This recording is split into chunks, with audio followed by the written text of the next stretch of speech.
La Courneuve was arrested earlier this week along with 4 others. Legal charges were filed against her with complicity in organized theft and criminal conspiracy.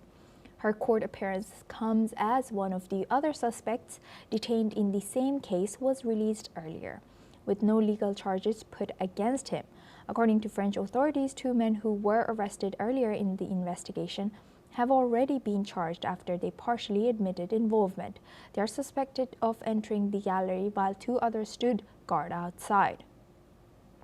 Now, a total of 7 people have been detained so far over this heist, which saw thieves raid the Louvre in broad daylight last month.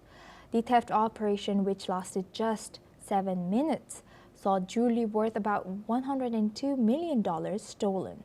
Additionally, several of the recently arrested suspects have also been brought before magistrates at the Paris court today. The police investigation is still continuing, and for now, the stolen jewels also remain missing. Now, for this discussion, we welcome Alison Mutler. She's a former AP bureau chief in Romania, joins us live from Bucharest. Thank you very much, Alison, for joining us again. Good to see you. Now, talking about this heist again with you, how is this profile influencing the European law or French law enforcement policies? Did it change anything after this heist? Obviously, the heist was something absolutely shocking. It's the equivalent of France's crown jewels were stolen. Okay, France no longer has a monarchy. And it was a shocking story, not just for France, but for the whole world because of how famous the Louvre is. I think it's the most visited museum.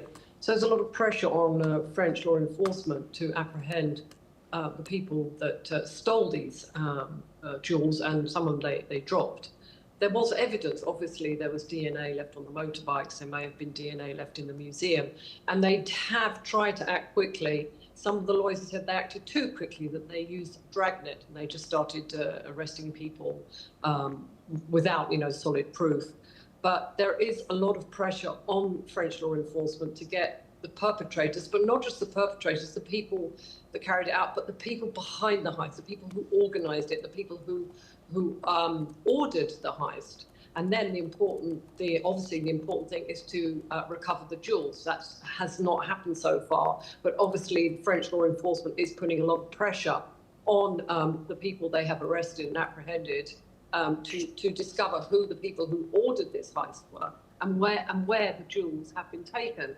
I did note that the courts did, which is quite unusual in a democratic society. The prosecutors have asked for the court sessions to be a closed-door event. They don't want the press in there. They don't want the details from the legal proceedings being leaked to the media, being leaked to the world, because that could actually help the people who are behind this heist. So I don't know how much it's changed the French law enforcement, but obviously the world, the eyes of the world are on France, are on its law enforcement agencies to see whether they will apprehend, they will catch these thieves and the people that ordered it, because obviously a very complex, it was obviously a very complex operation. And then obviously the most important thing is to recover the stolen loot, the stolen treasure, which is worth, I think, almost 90 million euros. But it's not just the money it's worth, it's the patrimony, it's the cultural worth, it's worth to France. But it's also a huge embarrassment that a heist could be carried off in such a daring way in under 7 minutes. So there is a lot of pressure on French law enforcement to get this right, but actually get it right, not just arrest people left, right and centre who they then later have to release. And then obviously the recovery of the jewels is the most important aspect of this investigation. Yes, indeed. And since a lot of things are still undercover about this, do you think that there are still many people who were involved in this? And is there any reports of where these jewels might be now? Well, these kind of robberies are generally coordinated, ordered by the brains, and then they're carried out by these thieves. I imagine these are thieves that are probably informally known that they can be hired, and they do have previous criminal records. Now, because of the famousness of the pieces stolen, I understand that these they will not be sold as they are, necklaces, diadems, etc., but they will be dismantled and then probably sold on the black market or to collectors. But very much undercover. Everything is very much undercover. But because how famous these pieces are, they can't be actually brought into the open to the public, so that the jewels, if they are not recovered, will be dismantled. And there must be a market for this. It's not a market. It's an undercover market. It's a black market. It won't be something. It won't be, obviously well-known collectors or rich people who will be buying these pieces, but people will be buying these, undercover people. Right. Oh, with that, I would like to thank Alison Mutler for sharing that insight on this topic. Always nice hearing from you. Please stay with us as we come back to you for our next news as well. Now, White House official has confirmed that the United States will not send top officials to the COP30 climate summit in Brazil later this month.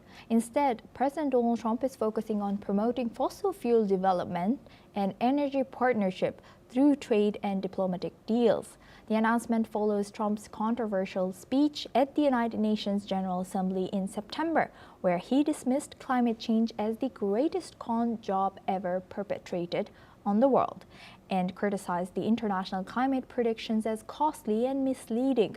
Trump has consistently opposed policies supporting green energy, including wind and solar power, framing them as a part of a green scam. Critics warn that this stance undermines global efforts to addressing rising temperatures and environmental crisis. Now we welcome back Alison Mutler. She's a former AP Bureau Chief in Romania, joins us live from Bucharest. Thank you very much, Alison, for staying with us. Alison, now looking at this, how might U.S.'s absence of top officials at COP30 affect the outcomes of this summit, and does it also affect its credibility and influence in international climate negotiations? Well, on the surface, you'd say perhaps this is very bad that the US is staying away, but I've also read that it's actually quite a good idea, because then the US, which has a lot of clout, power, authority, however you like to describe it, they will not be able to derail the process. The discussions will take place without the world's biggest power, and they will not be able to come with their anti climate change message. So it actually might make it a little bit easier. This conference already has run into difficulties because it's being organized within the Amazon rainforest, and it's actually quite hard to access there. And the hotels are very expensive. So there are already logistical problems. But with the US not being there, or that it will be represented, but not at a high level, because there are under sort of national, a state level, mayors, etc. But without sort of someone from the White House being there or a top envoy being there, it actually might make it a little bit easier for the other countries to come to some agreement. But the whole idea of the climate change or the climate crisis is changing. I saw this week that Bill Gates himself said that he had made a mistake, and that although climate change is real, it's not going to wipe out the human race, as it were. It will affect humans, but it won't be as catastrophic as he had initially thought. And of course, Donald Trump seized on this and said, look, the great hoax, now we have come to the right conclusion. Bill Gates has admitted he was wrong. So he seized on that, because Bill Gates previously was at odds with Donald Trump. But Donald Trump, of course, does rely on these fossil fuels. That means coal and oil, etc. They actually helped him get into office. So he has a vested interest in those fossil fuels as well. So even if it is obvious there is climate change happening on the planet, we can see that by the number of floods, the temperature rise, etc. There are now significant voices saying that it may not be as catastrophic as originally predicted.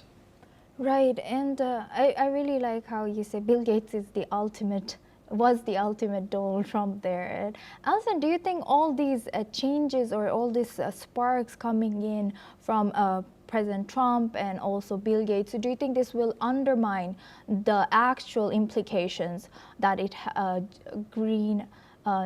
environmental has, climate change has on current policies and also prioritizing fossil fuel development over green energy? Do you think it could become a trend again? I think it's definitely with the absence of the United States and also the statements from Bill Gates, I think it is watering it down a bit. I think climate change is obvious to anyone who lives on this planet, or people, not just climatologists, but ordinary people, because of the climate events we've seen in recent years. But obviously with Donald Trump staying away with what Bill Gates said, there will perhaps be less international commitment. I understand that Keir Starmer is going there from the UK. Other leaders will go there. Some may stay away because of the logistical difficulties.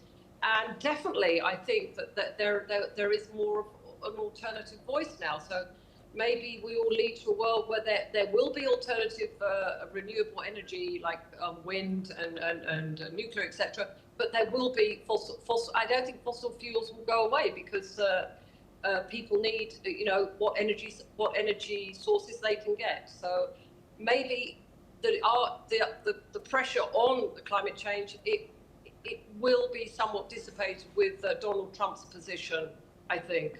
Right, and going back to your first answer, you mentioned that some people are saying that it could be a good thing instead that U.S. is not sending their higher officials to this COP30. But do you think if U.S. Being one of the major countries that is sending out carbon dioxide into the air and affecting climate, pulls out of this, or it doesn't sign any agreements on this, do you think does it affect the credibility moving forward in international climate change or negotiations, which could be agreed on this COP30, but without U.S. Being a major part in this climate change? Will it change anything moving forward?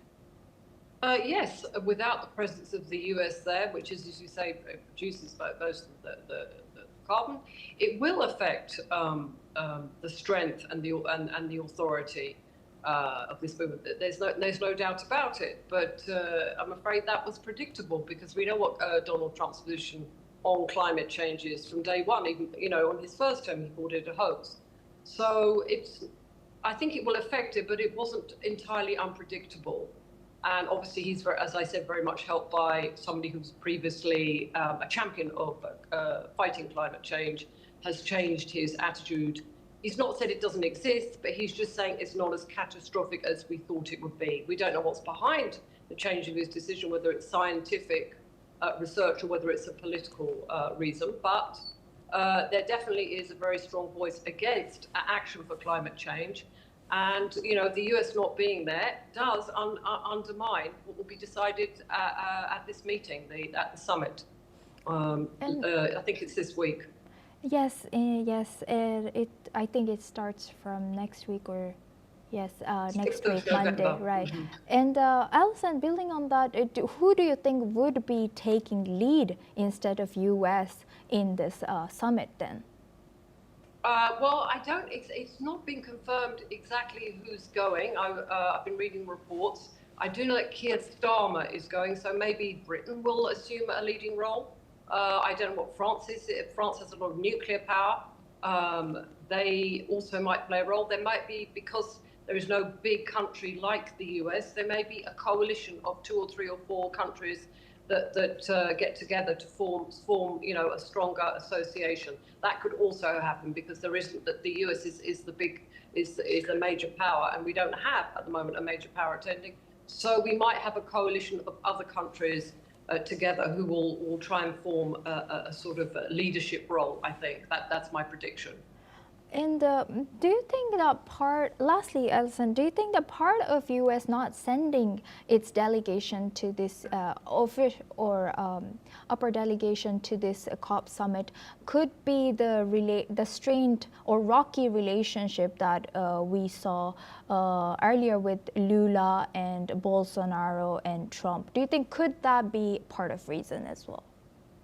Yeah, when we talk about climate change, there is the physical realities that the climate is changing, the planet is heating up. But behind that, there's always big economic reasons because, you know, you have the coal industry, you have the oil industry, you have the gas industry, which worth billions and billions and trillions. But they're also always political because the whole, if you like, problem with climate change is that it became very early on a political issue rather than an economic or a social issue. It was either you believe in it or you call it a hoax. And in a way, that's some people would say that's rather a shame because it actually should be a scientific issue, but it isn't. It's an economic and a political issue. And so you have leaders like Donald Trump say that it's a hoax because for economic reasons and political reasons, and then you have leaders like Keir Starmer who say it's important to take measures to stop the planet warming up and to not run out of energy supplies.